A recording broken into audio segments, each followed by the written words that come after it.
Hello students. आज हम फिर से आ गए हैं एक नए रहस्य को सुलझाने के लिए, जो है आपकी बॉडी के अंदर जो ऑक्सीजन जाती है वो एनर्जी में कैसे कन्वर्ट हो जाती है। जो भी आप खाना खाते हो वो आपका एनर्जी कैसे प्रोवाइड करवाता है, डाइजेशन का कैसे होता है आपके शरीर में, वो तो हम पिछली वीडियो में हम देख चुके हैं। अगर आपने अभी तक वो वीडियो नहीं देखी हो तो आई बटन पे क्लिक करके आप वो वीडियो आसानी से देख सकते हो। तो चलिए आज हम देखेंगे कि कैसे जो आपने खाना खाया है उससे एनर्जी मिलती है आपके शरीर को। ये एनर्जी आपकी लाइफ प्रोसेसेस के लिए जो डिफरेंट डिफरेंट तरीके से आपकी बॉडी में होती रहती हैं, जैसे सर्कुलेशन हो गया, डाइजेशन हो गया, और इसी तरीके से एक लाइफ प्रोसेस आपकी रेस्पिरेशन, जो आज हम पढ़ेंगे इस चैप्टर में।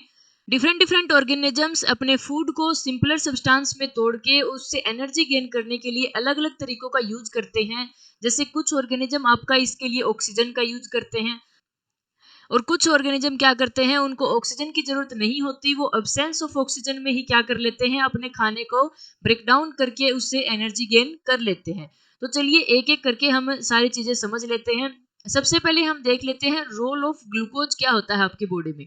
ग्लूकोज होता है जो आपकी बॉडी के लिए एक फ्यूल की तरह काम करता है। ये आपकी बॉडी को एनर्जी प्रोवाइड करवाता है। और ये ग्लूकोज आता कहाँ से है? जो भी हम डिफरेंट डिफरेंट फूड हम खाते हैं उससे हमें मिलता है ग्लूकोज।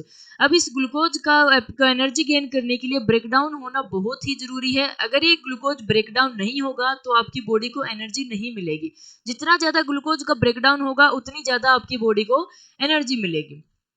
अब हम डिफरेंट ऑर्गेनिज्म में ग्लूकोज के ब्रेकडाउन को देख लेते हैं। सबसे पहले जो ऑक्सीजन की प्रेजेंस में जो ब्रेकडाउन होता है ग्लूकोज का, उसको हम बोलते हैं एरोबिक रेस्पिरेशन। रेस्पिरेशन आपकी प्रोसेस होती है, कुछ नई चीज नहीं है। रेस्पिरेशन ये एक प्रोसेस है ग्लूकोज को ब्रेक डाउन करके एनर्जी गेन करने की, इसी प्रोसेस को बोलते हैं रेस्पिरेशन। ये दो तरीके से हो सकती है आपकी, एक एब्सेंस ऑफ ऑक्सीजन में और एक हो सकती है प्रेजेंस ऑफ ऑक्सीजन। जो प्रेजेंस ऑफ ऑक्सीजन में होती है उसको हम बोलते हैं एरोबिक रेस्पिरेशन, और जो एब्सेंस ऑफ ऑक्सीजन में होती है उसको हम बोलते हैं एनारोबिक रेस्पिरेशन। एरोबिक रेस्पिरेशन होता है आपका एनिमल्स में, प्लांट्स में, फंगी में, ह्यूमंस में, बैक्टीरिया में, और ऐसे ही हम देख लेते हैं एनारोबिक रेस्पिरेशन कैसे होता है। एनारोबिक रेस्पिरेशन आपका होता है, जैसे हमने देख लिया है, ये इसको ब्रेक डाउन करने के लिए ग्लूकोज को ऑक्सीजन की जरूरत नहीं होती, ये एब्सेंस ऑफ ऑक्सीजन में ही अपना काम कर लेते हैं। अब हम देख लेते हैं ग्लूकोज को। ये तो है नहीं ग्लूकोज आपका डायरेक्ट टूट जाएगा और उससे हमें एनर्जी मिल जाएगी। इसको वो तोड़ने के लिए आपके डिफरेंट डिफरेंट इसमें स्टेप इंक्लूड होते हैं। उसमें पहला स्टेप होता है, चाहे वो एनारोबिक हो चाहे वो एरोबिक हो, सबसे पहले ग्लूकोज आपका टूटता है पायरुवेट्स में।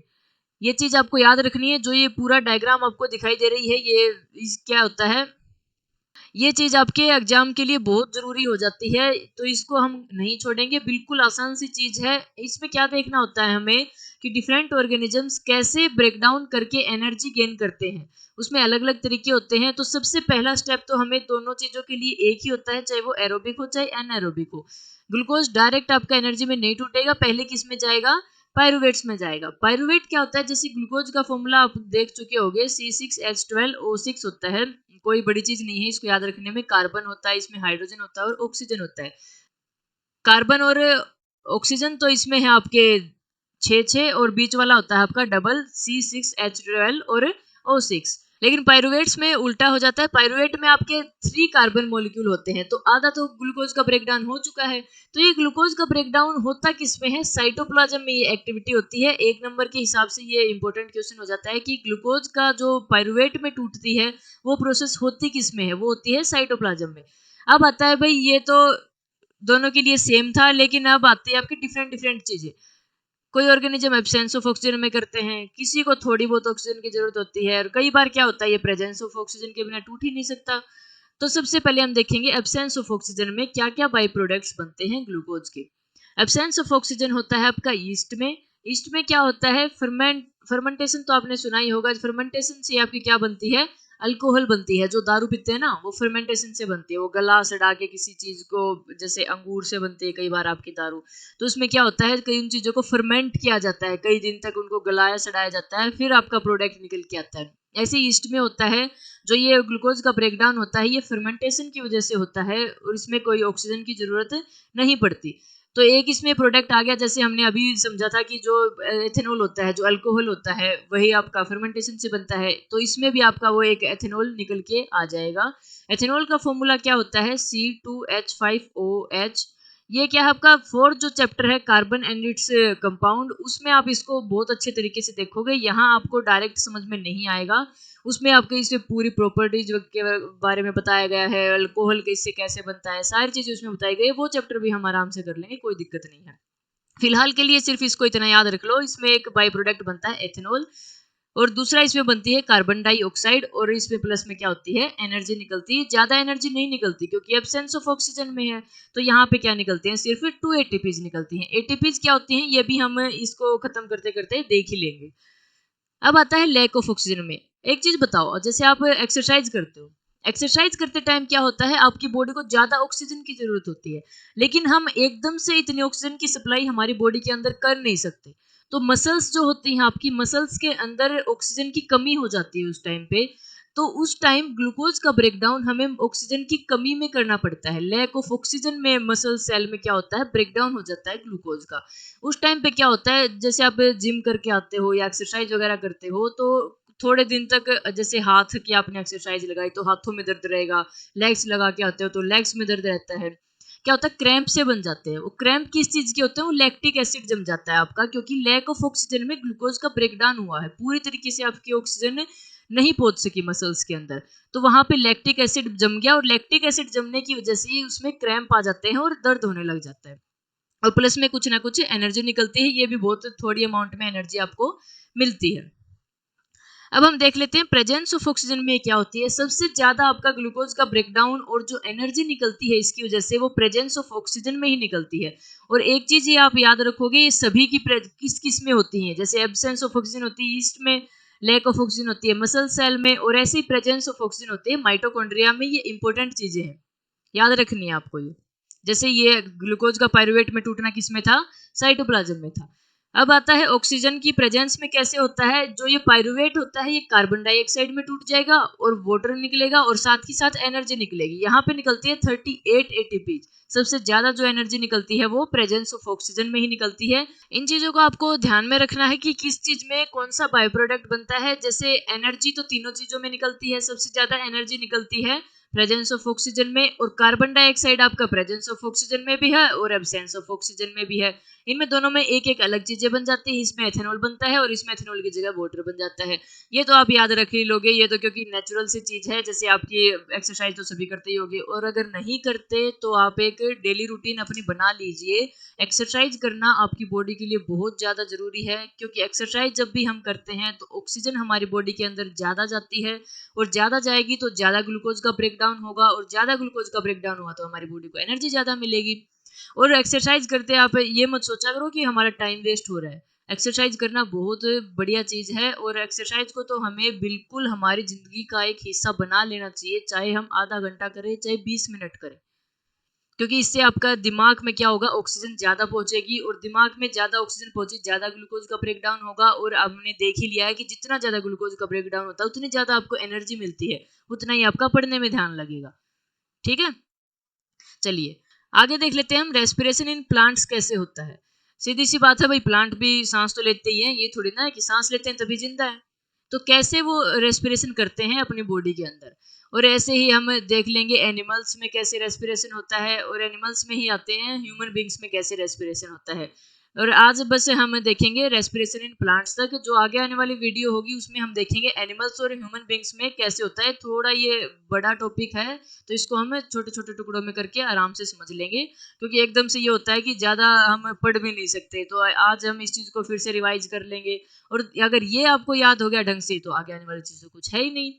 ठीक है, देख लीजिए सबसे पहले क्या होता है, आपके सारे जो प्लांट के जो पार्ट होते हैं, जितने भी पार्ट होते हैं, जैसे स्टेम हो गया, लीव होगी, रूट हो गया, ये क्या करते हैं, सभी पार्ट्स रेस्पायर करते हैं, सांस लेते हैं। जब भी आपके प्लांट सांस लेते हैं तो ये होता है, जैसे फोटोसिंथेसिस में तो क्या होगा, वो ऑक्सीजन को बाहर छोड़ेंगे और कार्बन डाइऑक्साइड का यूज करेंगे। लेकिन जब भी आपके प्लांट सांस लेते हैं तो क्या होता है, वो भी ऑक्सीजन का यूज करते हैं और कार्बन डाइऑक्साइड को बाहर निकालते हैं। ये नहीं है सिर्फ लीव्स आपकी सांस लेती हैं, सारी चीजें इसके प्लांट की बॉडी के हर पार्ट्स आपके सांस लेंगे। ऐसे ही होता है कुछ आपके टाइनी पोर्स होते हैं, जैसे उनके थ्रू भी गैसेस का क्या होता है एक्सचेंज होता रहता है। जैसे स्टोमेटा लीव्स के ऊपर जो छोटे छोटे पोर्स होते हैं वो हम फोटोसिंथेसिस वाले वीडियो में हम पढ़ के आ चुके हैं, उनको क्या बोलते हैं, स्टोमेटा बोलते हैं। उनके थ्रू क्या होता है एक्सचेंज ऑफ गैसेज होता रहता है। और ऐसे ही टाइनी पोर्स होते हैं आपके स्टेम के ऊपर, उनको बोलते हैं लेंटिकल्स। इन लेंटिकल्स के थ्रू भी क्या होता रहता है, रेस्पिरेशन होता रहता है, गैसेस का एक्सचेंज होता रहेगा। जैसे हमने देखा था कि फोटोसिंथेसिस आपका दिन में होता है क्योंकि उसको लाइट की जरूरत पड़ती है, लेकिन रेस्पिरेशन क्या होता है, ये दिन और रात दोनों समय में हो सकता है। क्योंकि डेजर्ट प्लांट में जैसे फोटोसिंथेसिस अलग होती है, वो उस वीडियो में आपका रह गया था, कोई नहीं, उसके लिए एक अलग से हम वीडियो बना देंगे प्रॉपर। इसके लिए क्या होता है कि डेजर्ट प्लांट्स में दिन में अगर वो गैसेस का एक्सचेंज करेंगे, कार्बन डाइऑक्साइड को अंदर लेते हैं, तो उस टाइम पे क्या होता है आपके ट्रांसपिरेशन होता रहता है पानी का। तो उसमें डेजर्ट प्लांट में पहले ही पानी कम होता है और पानी बाहर भी आपका उड़ गया भाप बन के, है ना, क्योंकि ट्रांसपिरेशन हो गया उस टाइम पे, पहले ही कमी थी और पानी बाहर चला गया। तो उस टाइम पे क्या होता है, डेजर्ट प्लांट आपकी दिन में कार्बन डाइऑक्साइड को अंदर नहीं लेंगे, वो रात को कार्बन डाइऑक्साइड को अपने अंदर ले लेते हैं स्टोमेटा को ओपन करके, और कार्बन डाइऑक्साइड को वो एक इंटरमीडिएट की तरह केमिकल के रूप में स्टोर कर लेते हैं रात तक।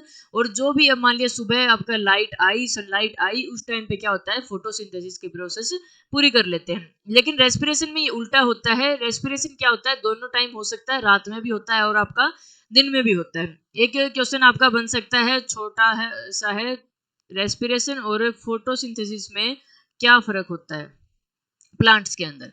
तो हम बता देंगे, रेस्पिरेशन भी हमने पढ़ लिया है और फोटोसिंथेसिस भी हम पढ़ के आ चुके हैं। और ऑक्सीजन के सोर्सेज क्या होते हैं आपके रेस्पिरेशन में, लीव्स क्या करती हैं आपकी ऑक्सीजन को प्रोड्यूस करती हैं, फोटोसिंथेसिस जब भी होता है दिन के टाइम पे।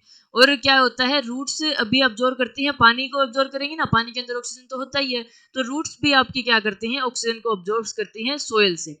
और रात को इसका उल्टा हो जाता है, जब भी रेस्पिरेशन होता है आपके प्लांट्स के अंदर तो वो ऑक्सीजन का ही यूज करते हैं और कार्बन डाइऑक्साइड को वो बाहर निकालते हैं। तो ये था आपका पूरा रेस्पिरेशन की प्रोसेस, कैसे डिफरेंट डिफरेंट ऑर्गेनिज्म ग्लूकोज को ब्रेक डाउन करने के लिए ऑक्सीजन का यूज करते हैं, कई बिना ऑक्सीजन का यूज किए अब क्या कर लेते हैं, ब्रेक डाउन कर लेते हैं। तो उनमें एनर्जीज का फर्क हो जाता है। एक चीज यहाँ पे रह गई थी, एटीपी क्या होती है। एटीपी होती है, आप 9th क्लास में भी पढ़ के आ चुके होंगे, एडिनोसिन ट्राइफॉस्फेट। ये क्या होता है, जो भी ये एनर्जी होती है, यहाँ पे एनर्जी आई है, ये एटीपीज बनाने में लग जाती है आपकी जल्दी जल्दी जल्दी जल्दी। ये अब ये एटीपी क्या होगी, जो डिफरेंट सेलुलर एक्टिविटी होती है उनके लिए ये यूज हो जाती है बाद में एनर्जी के रूप में। ये बनती कैसे है, एडीपी होता है, एडिनोसिन डाइफॉस्फेट, वो क्या करता है आपके बॉडी में फोस्फेट होता है उसके साथ रिएक्शन कर लेता है और एडिनोसिन ट्राइफॉस्फेट बना देता है। ट्राई मतलब 3 और फॉस्फेट मतलब पी से मारा हो जाएगा फॉस्फेट, एडिनोसिन ट्राइफॉस्फेट बना देते हैं, ठीक है। और ये आपका energy cellular respiration cellular activities के लिए क्या हो जाती है, यूज हो जाती है। आई होप आपको इतना समझ में आया होगा। आगे आने वाली वीडियो में हम देख लेंगे respiration in different different animals और ह्यूमन बींग्स में कैसे होता है। लंग्स का यूज करके आप क्या करते हैं, कई एनिमल होते हैं गिल्स का यूज करके रेस्पिरेशन करते हैं, तो वो हम देखेंगे आगे आने वाली वीडियो में। अगर आपको इससे रिलेटेड पीडीएफ चाहिए या और कोई भी अपडेट आपको इससे रिलेटेड चाहिए तो वो आप हमारी साइट पे जाके देख सकते हो, जो कि है उपनिषद institute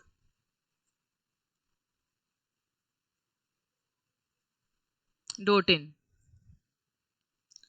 Okay, see you in the next video.